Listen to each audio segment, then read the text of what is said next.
Alright all Which Bookie followers, and welcome back to another ante-post selection video. Looking forward to this weekend's action at Cheltenham. Obviously the last time you saw me in an ante-post video would have been for the March equivalent, where I put up Bardenstown Lad and Brandy Love for their respective races, and Bardenstown Lads come in for a little bit of support since that video, so hopefully a few of you guys got on at those big prices of 50 to 1. But looking forward to the feature this weekend, the Paddy Power Gold Cup on Saturday at 2:15 over 2.5 miles. I know my colleague Will Smith has already posted an article himself with 2 ante-post selections for the race, so make sure to go and check that out if you want to have a bit more knowledge upon the race. He puts together 2 very interesting cases, but I'm going for 2 different horses than himself, starting off one near enough the bottom of the weight and one right at the top of the weight, and starting off with the one at the top of the weight, who will definitely run in the race if declared at the 2-day decks, and that is Simply the Bets, making his stable debut for Paul Nicholls, and Briar Frost is currently jocked up.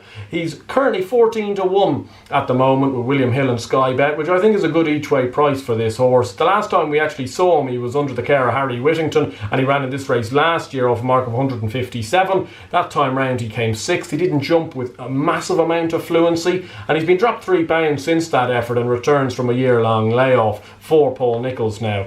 It's fair to say Harry Whittington's horses were under a little bit of a cloud last year, and when you look back to this horse's win in the Paddy Power Plate back at the 2020 Cheltenham Festival, it looked like he could maybe take higher rank into maybe grade 1, grade 2 races. Didn't end up happening for him, but he's now back in a handicap of 154. Paul Nicholls' first recruit from Whittington's yard, Brave Kingdom, won very impressively at Chepstow last week, and this horse I'm sure will be schooled well and hopefully run a big race at 14 to 1.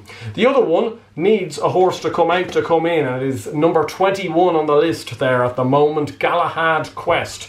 As I say, needs somebody to cry wolf and go out so he can sneak in at bottom weight. He's off a mark of 135. Some people that listen and read my articles on a regular basis will know I put this horse up at Wetherby a couple of starts ago. I put him up at I think 12 to 1 in the morning, and he went off 28, so obviously they weren't expecting too much that day, and he ran a really promising race to come third. He was a clear eye catcher that day, and he's been unmoved off a mark of 135, which I think is very lenient. He's only a 5-year-old, he's only getting better as well, and he beat Marone at the end of last year at Haydock, which I value as being good form because I really like Marone. I think he's a quality horse in the Trevor Hemming Silks.